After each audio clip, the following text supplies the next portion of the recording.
दोस्तों, जब भारत और पाकिस्तान के बीच में कारगिल वॉर चल रहा था, उस टाइम हमें पाकिस्तान से लड़ने के लिए जीपीएस की जरूरत थी। लेकिन भारत के पास अपना खुद का जीपीएस सिस्टम नहीं था, इसलिए हमने अमेरिका से जीपीएस मांगा था, लेकिन अमेरिका ने जीपीएस देने से मना कर दिया था। लेकिन आज वो दौर है जब भारत ने खुद का जीपीएस तैयार कर लिया है और अब भारत में मेड इन इंडिया जीपीएस का भी यूज किया जा रहा है। लेकिन अभी जो हमारे इसरो के वैज्ञानिकों ने किया है, उसे देख करके अमेरिका भी चौंक गया है। इसरो के अनाउंस ने अमेरिका को चौंका दिया है।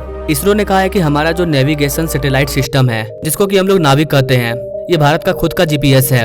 इसको IRNSS के नाम से भी जाना जाता है। इसरो ने अनाउंस किया है कि इस नाविक का जो रेंज है, इसको हम लोग डबल करने जा रहे हैं। अभी भारत के made in India GPS system की जो रेंज है वो 15 किलोमीटर है। इसरो उसे बढ़ा करके डबल करने जा रहा है, यानी कि 15 से 30 किलोमीटर तक। और इस प्रोजेक्ट को बोला जा रहा है नाविक 2.0। तो आज के इस वीडियो में हम लोग जानेंगे कि भारत का जीपीएस सिस्टम कैसा है, इसे कब बनाया गया था, ये कैसे वर्क कर रहा है, और अब जब हम लोग इसके रेंज को डबल करने जा रहे हैं, इससे हमें क्या फायदा होगा। अमेरिका का जो जीपीएस सिस्टम है वो कैसा है, हमारे फोन में जो जीपीएस सिस्टम होता है वो कौन सा होता है, क्या वो भारतीय है या फिर अभी भी हम अमेरिका के जीपीएस सिस्टम का यूज कर रहे हैं। चलिए जानते हैं सब कुछ आसान भाषा में।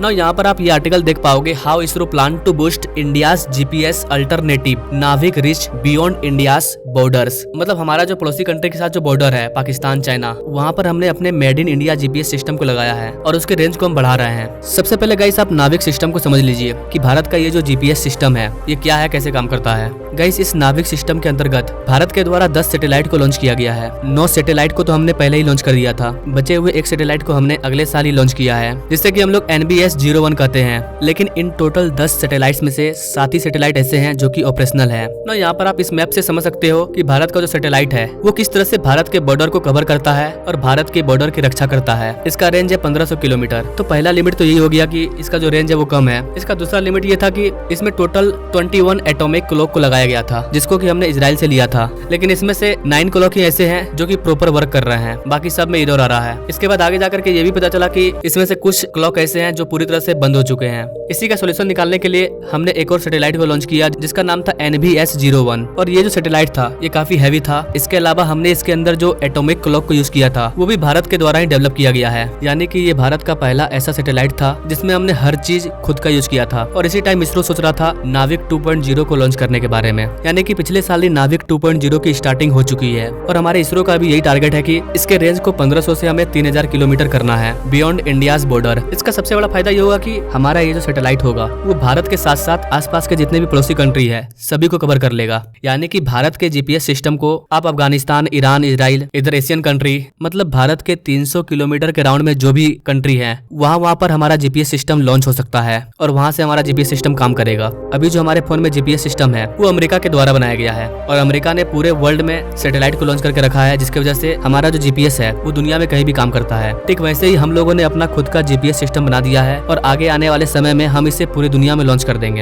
यानी कि हमारा सैटेलाइट पूरी दुनिया को कवर करेगा और मेड इन इंडिया जीपीएस पूरे वर्ल्ड के किसी भी देश में काम करेगा। अगर भारत अपने नाविक सिस्टम को यानी कि जीपीएस सिस्टम को दुगना करता है तो इसके क्या क्या फायदे होंगे। इसका सबसे बड़ा फायदा ये होगा कि जो भी सिविलियन एप्लीकेशन है, जैसे कि फोन वगैरह में, इसका ज्यादा यूज होने लगेगा। भारत के अंदर जो भी फोन बन रहे हैं, भारत प्रयास कर रहा है कि उसमें अब खुद का जीपीएस सिस्टम हो और आने वाले टाइम में भारत के अंदर जो आईफोन बनेंगे और जो स्पेशली भारत के अंदर यूज होंगे, मतलब भारत के लोग अगर आईफोन खरीदते हैं तो उसमें उनको अपना खुद का जीपीएस सिस्टम देखने को मिलेगा, स्पेशली भारत के लिए। तो पहला फायदा तो ये हुआ कि इसका रेंज बढ़ जाएगा तो सिविलियंस को इसका यूज करने में आसानी होगा। दूसरा फायदा होगा अनमैन्ड एरियल व्हीकल, जितने भी ड्रोन वगैरह हैं उनके नेविगेशन में भी ये हेल्प करेगा। इसके बाद जो आधार इनरोलमेंट होता है उसमें भी ये हेल्प करने वाला है। इसके अलावा जो जियोडेटिक नेटवर्क है उसमें भी हेल्प करेगा और जो इंडियन स्टैंडर्ड टाइम्स है उसके डेस्टिनेशन में भी ये हेल्प करेगा। अभी आप अपने मोबाइल में जो टाइम देख रहे हो वो यूएस के जीपीएस सिस्टम से इनरोल्ड है, उसी को आप देख रहे हो। लेकिन आने वाले टाइम में आप जो फोन में टाइम देखोगे वो हमारे खुद के जीपीएस सिस्टम से इनरोल होगा। हमारे खुद के एटॉमिक क्लॉक भी आ चुके हैं, यानी कि फोन में जो एटॉमिक क्लॉक होता है वो अब दूसरे देशों का नहीं होगा, वो भारत का ही होगा। इसके अलावा मैंने आपको बताया था कि हाईवे वगैरह पे हम जो टोल टैक्स देते हैं उसका भी सैटेलाइट करण कर दिया जाएगा, मतलब सैटेलाइट से ही आपका पैसा कटेगा। टोल टैक्स में आपको टाइम वेस्ट करने की जरूरत नहीं पड़ेगी। और इन सब चीजों को करने के लिए इसका रेंज का बढ़ना काफी ज्यादा जरूरी था